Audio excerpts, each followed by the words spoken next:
Who is to blame for all the financial turmoil?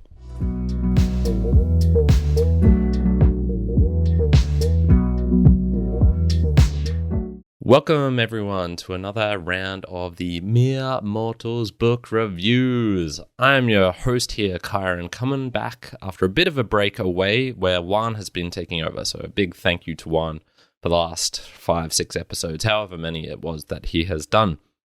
The Mere Mortals book reviews, as you might surmise, is a podcast where I gloat about my billions of net worth.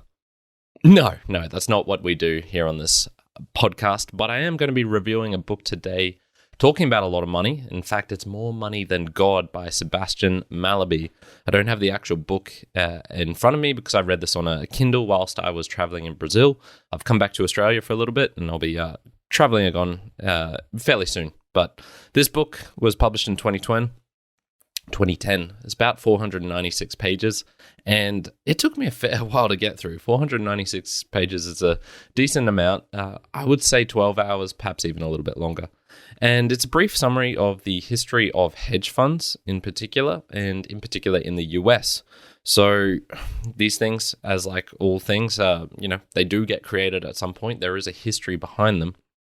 And so it goes over the notable people like George Soros, you might have heard his name before, or Paul Tudor Jones, and notable events like the 1997 Asian financial crisis or the collapse of long-term capital management is another big thing that happened through hedge funds. And so he goes through this by just analyzing some statistics, how much money these things had, where they were putting their money, why they were doing the structure of them, how they first got created, and the practices effects these organizations have had on the industry, financial industry as a whole. So we go through a fair bit in this book. There was a lot to get into. So jumping onto some of the themes. The history of hedge funds is the history of humans, I've written down here. And this is because money, you would think, is like a hard science, but it's really not. And so what we see is there's a mixed bag of actual innovation and then emotions being chucked on top of this. So just going on to what is a hedge fund. A hedge fund is a organization where they control money and capital, and in particular, it will be a mixture of their own, so the people who are actually running it, working in the organization, in the hedge fund, and then a large portion of it will come from outside investors who want to return on their money. So the point of this thing is to make money. And so they do this by hedging their bets, by going long and short on various or different investments on the same thing. So sometimes they'll have a bet on a particular, let's say the movement of corn prices, that it will go down, but then they'll hedge this by having an opposite bet on a very similar thing or on the same thing itself. And so you go, okay, this doesn't actually make sense. How would they make money by doing this? Well, typically they have a confirmed, actual, real knowledge, skills to take advantage of a small market inefficiency. So typically they'll be like, we think this thing is undervalued and we think of this because, XYZ reasons. Sometimes their logic is, very sound and impeccable, and other times it's a little bit skew-off and iffy. And then they will try and take advantage of this by, placing a bet on it. And it's typically a small thing. So you're not going to make a huge amount of money in a one-off bet, typically. And what they do with the hedging is just to protect against from black swan events or general market fluctuations, which could affect their bet on these corn prices, but then war breaks out elsewhere. And it's like, okay, well, we couldn't have predicted that, so we hedge it. And typically they need to use this as well because they use a lot of leverage. And when you're using leverage, small bets or a small movement price, if you have a lot of money behind it, that can actually result in a large enough return on investment to make this worthwhile. So everything about how they operate from their fee structure is designed to result in a win or neutral outcome or a big win, small loss scenarios. So they're trying to make asymmetric bets is essentially what they're doing. So, and the core thesis of them is to focus on actual reality, actual markets, actual truth telling, if you wanted to put it this way. So they are really trying to not play around in this realm of just kind of money can get very, very weird where people are just inventing things. We're printing money out of nowhere, or we're doing this, we're doing that. What they're actually trying to do is, if they're doing it right, they're actually trying to find this like market inefficiency where people are not telling the truth or something has gone wrong, and you can see, okay, this is actually a good bet to take on. And so this allowed for fabulous wealth creation and managing of billions for these people who got into it. Some of the richest people alive today are from these people who, starting in I think it was around the 1930s, 40s. Actually, it was even after World War II. So it would have been like after the 1940s was when these things were starting to be created in the United States in particular. So after you hear all this, you're like, all right, sweet. It's basically a guaranteed money generator, right? This is, perfect. I just put some of my money into a hedge fund and they'll definitely make me money, right? Not as easy as that. Not as easy as that. And this is where we get into some of the problems. And so the problems come from adding humans into the mix. And we see this with the hubris of the people from long-term capital management who were these kind of like egghead scientists, academics who thought, okay, we've got this perfect strategy. And they were using like hundreds of billions to make bets on these small, tiny things. And eventually they just didn't realize how illiquid they were and how this was itself a danger point, a risk point, which they didn't take into consideration, even though they had the best risk models and all these sorts of things. The shark-infested nature of gossip and rumors targeting specific funds. And so when these funds were in a little bit of trouble, perhaps some of their bets were going the wrong way, they were losing a bit of money and needed to liquidate their assets, all the other people around them would know, like, oh, they hold these things, let's short these, or let's go long on these, and we'll like really put them under the pump, and we'll be able to make money from this other organization that is failing, this other hedge fund. And so traders also getting their personal emotions mixed in with their favorite stocks and data. What we saw in large portions was, instead of allocating capital efficiently and increasing overall human productivity, which is kind of what you would want these things to do, you see a company, you see that they're doing well, they're rising, they've got really smart people on board. You go, okay, this company is going to be big in the future. Apple, if we invest in Apple stock now, this is going to be amazing. But instead of doing that, what ended up happening was, because they had so much money, they could dominate an entire market. And so they could be just chucking money back and forth, betting on, the future of a particular company or a particular industry. Banks in Thailand, for example, or the yen as a whole dollar as itself as a currency. And there would be actual no basis in reality for what they're doing. They're just flinging money back and forth. So we can see, okay, like, all right, these things are meant to help in some certain way of allocating capital, which generally is a good thing. If you want money to go to the industrious people who are creating good things, but they took it too far in certain cases and have created some of the mischief and the bad things that have happened with financial crises, because they tended to exacerbate these things. The question of blame and regulation, therefore, inevitably comes up. Are these things bad? Do we need to stop them? Are they causing, all this financial turmoil, like the 2008 GFC, like the 1997 Asian financial crisis? And the thing is, from all the bad things that happened in this book and the history that went over it, I actually came out of it going, they might have helped to, add fuel to the fire, but they didn't start the fire.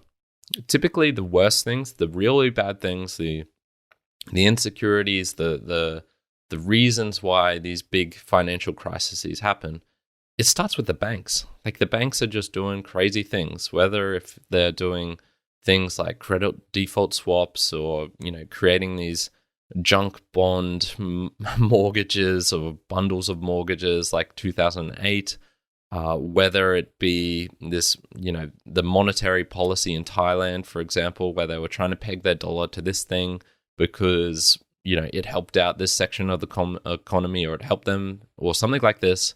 but it was like, you guys don't have enough money to back this up. This doesn't make any sense.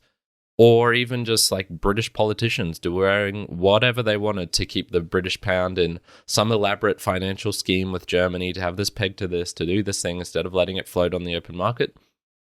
All of it seemed to start off with bad, poor decisions, or even just decisions made in banks.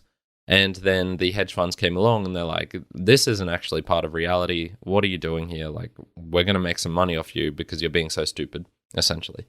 So, one of the things I also came out with was, in comparison to a lot of the banks where there is no one to blame, or the government and government financial policies, there is no one particular person to blame because it's widespread. It's a part of the economy. We couldn't have anticipated this.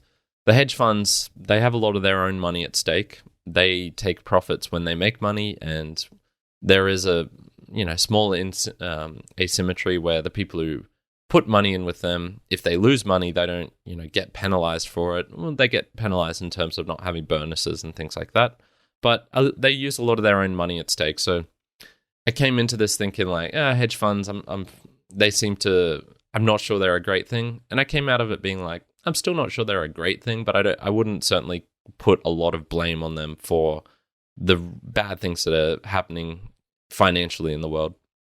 And so humans are always going to speculate, they're always going to gamble, they're always going to take risk and try to predict the future. And I think just putting artificial limitations on saying, no, these types of people who have this sort of structure aren't allowed to do this, or these sort of people are, I'm not the biggest fan of just regulations in general. So it was interesting reading this and having my views changed a bit in terms of how I viewed these structures and entities, particularly after reading the history of this. So let's jump into the author himself, Sebastian Mallaby. He's a journalist with a degree in modern history, interest in economics and international relations. He's written a lot for financial magazines of various different types. And this whole book is basically what he has studied, economics, international relations. And you can really see a fair bit of research went into the book, and that he is a decent storyteller. Whilst reading it, I didn't get the impression that it was really trying to be, almost clickbaity in a way, or salacious, trying to dig up details. He had sections on people where he was writing about, personal characteristics of George Soros or Stanley Druckenmiller behaves like this, and, this person shouts at his employees and things like this. He adds a bit of the personal side into it, but I think I came out of it mostly going, okay, he's got a fairly decent overall perspective, and I felt it was relatively conforming to reality. Of course, there's always going to be bits and pieces which don't, but and which are him adding things, but I felt it was pretty bang on with probably what reality is. I have no way. I was not there during this history, so I can't verify all that, but sometimes you get a feeling for these things. So let's jump on to my summary. Economics, in the traditional sense, is not a hard science. You would think that, okay, numbers moving back and forth, statistics, you'd be able to analyze things, test them using the scientific method. That is not what economics is. It is full of assumptions, it is full of judgments, and ultimately these derive from human origin. The closest thing I've personally seen to impartiality when it comes to anything money related is something like Bitcoin, where it's people, but they're running on the basis of code that is written down, and they're not making decisions of, I think we should peg the dollar to this because this is going to help out the economy in this sense, or let's switch these mortgages to this sort of system. If we package it up like this, it'll look better, and this rating agency won't be so harsh on it. So much of when it comes to money seems to just be financial shenanigans of changing of definitions. It feels like it should be something hard, tangible, and real, and based on reality. And when it works well, I think that is what happens. But when it doesn't, it switches completely into this fantasy land of people moving money back and forth with no regard for anything based on reality, and it's just how they feel or what their automated systems are telling them to do, what the general market is. Many of the times in the book, you would see human emotions coming up: greed, fear, jubilation, happiness, joy. And none of that should be really connected with money. So it was interesting reading this, the financial turmoil that happens. This happens. What is a helpful response?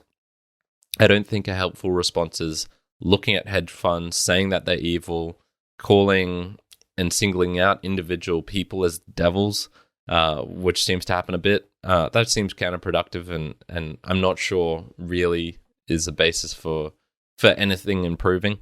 The opposite side of that is, trying to protect the children type of response with regulation and going hard out and saying these things should not exist.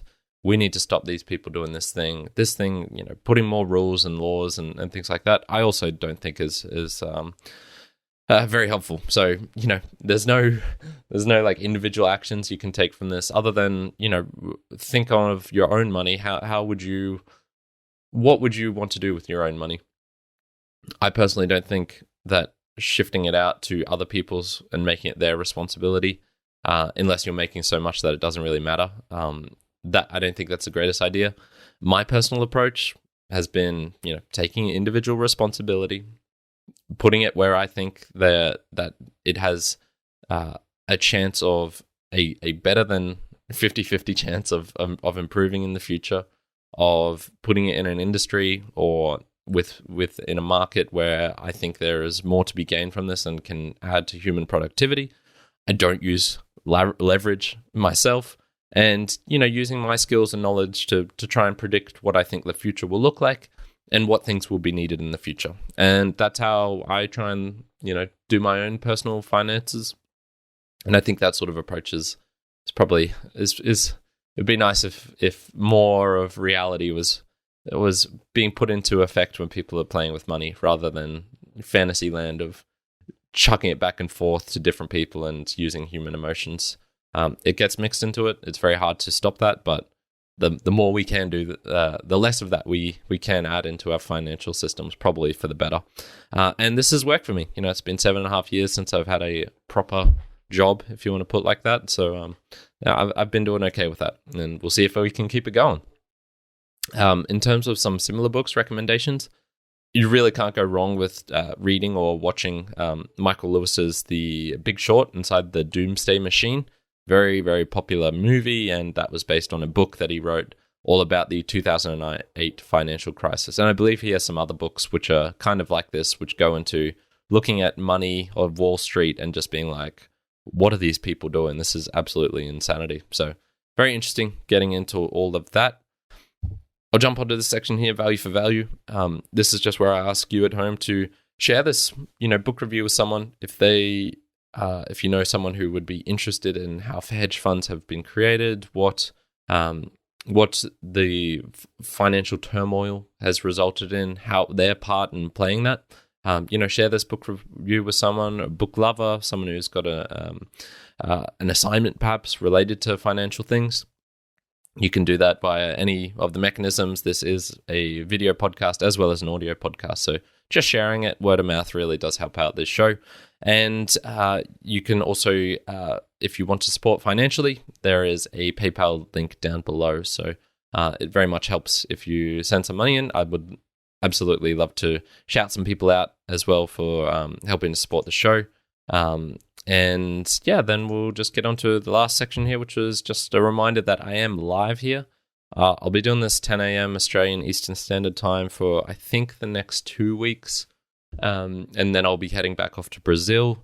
So yeah, it's it's going to be up in the air. But if you just hang out and every now and then just look on our video channel on YouTube, you'll see that there is a pending book review coming up in the future, and also doing the same thing on modern podcasting apps, where you can see that there is a episode going to be released at a certain time in the future. So love for you to join me. It really is fun having some live interactions, because this is the first time in a while, and it's kind of, just off the cuff. No one is in the chat, but that's cool. And yeah, I really hope you enjoyed that. What's coming up next? I think the next book I'll be doing will be The Law by Frederick Bastiat. And then I've also reading a book on semantics as well as the open source community. So I've got a couple of book reviews definitely coming up in the future.